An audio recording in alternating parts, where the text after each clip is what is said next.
Taiwan में चुनाव हुआ और चीन में मच गया घमासान।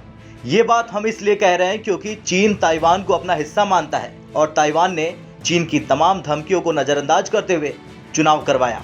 ताइवान की राष्ट्रपति साई इन वेन ने अपनी पार्टी द्वारा स्थानीय चुनाव में हार के बाद सत्तारूढ़ डेमोक्रेटिक प्रोग्रेसिव पार्टी के पद से इस्तीफा दे दिया।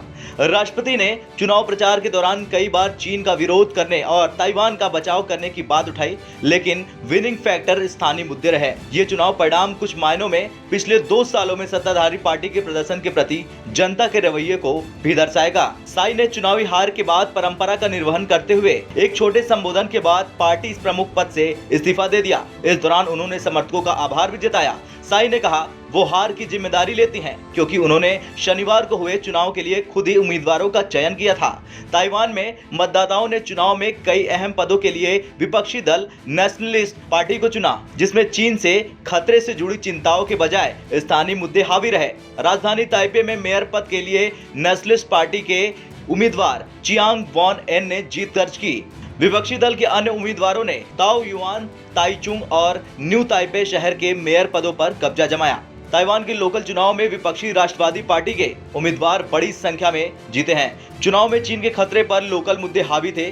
ताइवान की 13 काउंटियों और 9 शहरों में मेयर, पार्षद और अन्य स्थानीय पदों के लिए चुनाव हुए थे। मतदान की उम्र 20 से घटाकर 18 करने के लिए भी जनमत संग्रह कराया गया था। मतदाताओं ने उम्र 18 करने का प्रस्ताव भी खारिज कर दिया था। अब अगर भारत और ताइवान के रिश्ते की बात करें तो भारत ने अभी तक ताइवान के साथ औपचारिक राजनयिक संबंध नहीं बनाए क्योंकि ये चीन की वन चाइना पॉलिसी का समर्थन करता था। हालांकि दिसंबर 2010 में तत्कालीन चीनी प्रधानमंत्री वेन जियाबाओ की भारत यात्रा के दौरान नई दिल्ली ने संयुक्त बयान में चीन की वन चाइना पॉलिसी के समर्थन का जिक्र किया था। भारत सरकार ने दिसंबर 2021 में संसद में बताया था कि उसके ताइवान के साथ कैसे रिश्ते हैं। राज्यसभा में एक सवाल के जवाब में तत्कालीन विदेश राज्य मंत्री वी मुरलीधरन ने कहा था, ताइवान पर भारत की नीति स्पष्ट है और सुसंगत है और ये व्यापार, निवेश और पर्यटन के क्षेत्रों में बातचीत को बढ़ावा देने पर केंद्रित है। सरकार व्यापार, निवेश, पर्यटन, संस्कृति, शिक्षा और इस तरह के अन्य क्षेत्रों और लोगों से लोगों के संबंध के क्षेत्रों में बातचीत को बढ़ावा देगी। खैर, जीत किसी की भी हुई, लेकिन ताइवान का रिश्ता भारत के साथ मजबूत होता जा रहा और चीन की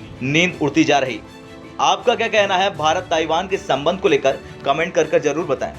ब्यूरो रिपोर्ट, भारत तक।